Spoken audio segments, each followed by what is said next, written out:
The Las Vegas Raiders are in an intriguing spot as they prepare for their matchup against the Cleveland Browns.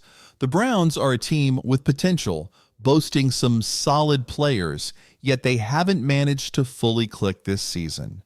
Their quarterback, Deshaun Watson, hasn't been impressive, in my opinion, but the Raiders have a history of making quarterbacks look better than they are. On the Raiders' side, there's a big question. Has Glaze taken over the starting role? I've seen some promising flashes from this guy, but he's about to face a massive challenge in Cleveland's defensive superstar, Myles Garrett. We'll dive into that matchup in a moment. Davante Adams also publicly supported Gardner Minshew recently, and we'll talk about what he said later on. But for now, let's focus on the upcoming game. The Raiders have a crucial contest against the Browns, and Myles Garrett is coming to town. Let me tell you, Garrett is possibly the greatest player I've ever watched, and I don't say that lightly. I'm not one to hype players for the sake of it. Myles Garrett is truly something special. He's 280 pounds, 25 pounds heavier than Max Crosby, and not only is he stronger, but he's also faster and quicker. Don't get me wrong, I love Max Crosby, but Garrett is in a league of his own. When I look at NFL defensive linemen, I categorize them into 4 tiers. At the bottom, you've got players like Tyree Wilson and Clelin Ferrell. Above that, you've got guys like Jadeveon Clowney and Malcolm Kuntz. The next tier includes stars like Max Crosby, TJ Watt, and Micah Parsons. And at the very top, there's only one man, Myles Garrett. This guy is an absolute force of nature. His combination of size, speed, and athleticism is rare. Teams like the Jaguars and Raiders drafted Trayvon Walker and Tyree Wilson, hoping to find the next Garrett. But the truth is, there's only one Myles Garrett. He's unique. This week, Garrett will be lining up against Glaze on every snap, giving the rookie a welcome to the NFL moment. Glaze, in only his second career start, will have to prove himself. With Jermaine Eluemunor sidelined, Glaze is likely to be the Raiders' starting right tackle. Based on his tape, I believe there's potential in this guy. He showed some great moments in his first start, but the Raiders will need to figure out how to give him extra help, whether that's through chip blocks or double teams. He's bound to lose some snaps against a player like Garrett, but Glaze has the potential to develop into a solid player. On the other hand, Eluemunor doesn't seem to have that same upside. His movement is limited, and I don't think he's going to improve much. That's why I think it's smart for the Raiders to stick with Glaze moving forward. Yes, Glaze had some rough moments against Jadeveon Clowney, getting bull rushed into the quarterback once and beaten on a few other plays. However, considering this is his second ever NFL game, he also had a lot of strong plays, which shows he's learning and improving. In contrast, while Eluemunor might be a safer option right now because of his experience, he's still likely to struggle against a player like Myles Garrett. He's too slow to keep up with Garrett, who would dominate him just as easily. So in my view, it's time to let Glaze grow into the role. Now let's shift gears. The Raiders are also facing questions at quarterback. After a disappointing loss to the Panthers, Aiden O'Connell came in and played well, leading a touchdown drive and going 9 of 12. Head coach Antonio Pierce even mentioned earlier this week that they're not fully committed to starting Jimmy Garoppolo. So should the Raiders consider moving forward with O'Connell as their starting quarterback? Some fans certainly think so. Ian Rappaport just reported that the Raiders are sticking with quarterback Gardner Minshew, which means Aiden O'Connell won't be starting. I think this is a smart move by the Raiders. The Cleveland Browns have a solid defense, not just because of Myles Garrett. Overall, their defense ranks among the top 10 in the league, with talented players and a strong defensive coach leading the way.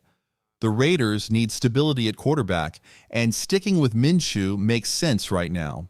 Davante Adams also weighed in on the decision and made some excellent points, backing the idea of keeping Minshew in the starting role. Here's what Adams had to say. It's well documented that I've supported Aiden throughout training camp and the process, but I think it's the right call to stick with Gardner. We've all had our ups and downs. It's part of the game. You don't want your quarterback feeling like he's on thin ice, unsure if one bad game will get him benched. That doesn't create a sense of security, and it's not how you get the best out of your guy. It's like being in a relationship where your partner feels like they could be out the door at any moment. That's not a healthy dynamic, and it's the same in football. Adams is absolutely right. If you name someone as your starting quarterback, it doesn't make sense to pull the plug after just a few games unless they're clearly not ready, like with rookies who need time to develop. But Gardner Minshew isn't a rookie. He's been in the league for several years, and while he's had some struggles, you don't bench him every time he makes a mistake. The Raiders have bigger issues than just their quarterback. For one, their offensive line has been a major problem. It's arguably one of the worst in the NFL right now. The run game has been a disaster, and it's not just about the linemen getting physically beaten, though that happens too. The line has struggled with communication and coordination, particularly against defensive stunts where they seem unprepared. This is a coaching issue as much as anything else, and it points to failures in getting the team ready for the zone blocking scheme they're trying to run. Changing quarterbacks after just 3 weeks also suggests that the coaching staff is panicking or unsure of their plan, which is never a good look. Even if Minshew struggles against the Browns, it doesn't make sense to yank him. You have to give him time to adjust and improve within this system. The team needs consistency, not constant changes. And let's be real, Aiden O'Connell isn't without his flaws either. Yes, he showed promise in preseason, but he also made some questionable decisions, like near interceptions and missed throws. Throwing him into the current chaotic situation with a struggling offensive line wouldn't help his development. It could actually hurt it. If O'Connell is going to be the future of the franchise, you want to give him the best chance to succeed. That means waiting until the offensive line is more stable and the system is more refined. At this point, sticking with Gardner Minshew for the next several weeks is the Raiders' best option. It gives the offense time to find some rhythm and allows O'Connell to keep developing without being rushed into a tough spot. At this point, it seems clear that sticking with Gardner Minshew makes the most sense for the Raiders. He has the experience and knowledge, which brings some much-needed stability to the team. Constantly changing positions or players sends the wrong message, and you don't want to create chaos on the field. Minshew offers that steadiness, which is something the Raiders need right now. Now let's move on to some other news. Raiders defensive end. Malcolm Koonce had successful surgery to repair his torn ACL, according to a report by Tashin Reed. He's expected to be ready by 2025, which is good news. While Koonce will be a free agent after this season, I think it makes the most sense for him to stick with the Raiders. Moving to another team on a one-year deal doesn't seem like a smart move for him, especially if he's looking to rebuild his career after the injury. Staying with the team that drafted him, where he's already familiar with the system, could help him get back to form. That said, whether Koonce returns depends on GM Dave Ziegler. If the Raiders want to bring him back, they could offer a one-year, $8 million deal, which would give him time to recover without too much pressure. He might not look like his old self at the start of the season, but he's still a Raider, and I'd love to see him return to help strengthen the defense. Unfortunately, the injury bug hasn't been kind to the Raiders this year. In addition to Koonce, Marcus Epps is out with a knee injury and will miss the rest of the season.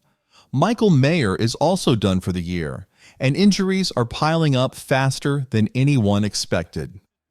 Last season, the team stayed relatively healthy, but this year is a different story. However, there's a silver lining. Safety Isaiah Pola-Mao has stepped up in Epps' absence and looked good in his snaps. He's earned praise from defensive coordinator Patrick Graham for his work ethic, and some even thought he might eventually replace Epps anyway, as Epps is on an expiring contract. Pola-Mao is definitely a player to watch as we move forward. Lastly, there's been some buzz around Justin Fields. Fields recently said that the Chargers, Ravens, and Raiders had talks with the Bears about trading for him. While Fields chose not to pursue those teams, it's interesting to think about. The Raiders reached out, but Fields ultimately didn't want to come to Las Vegas.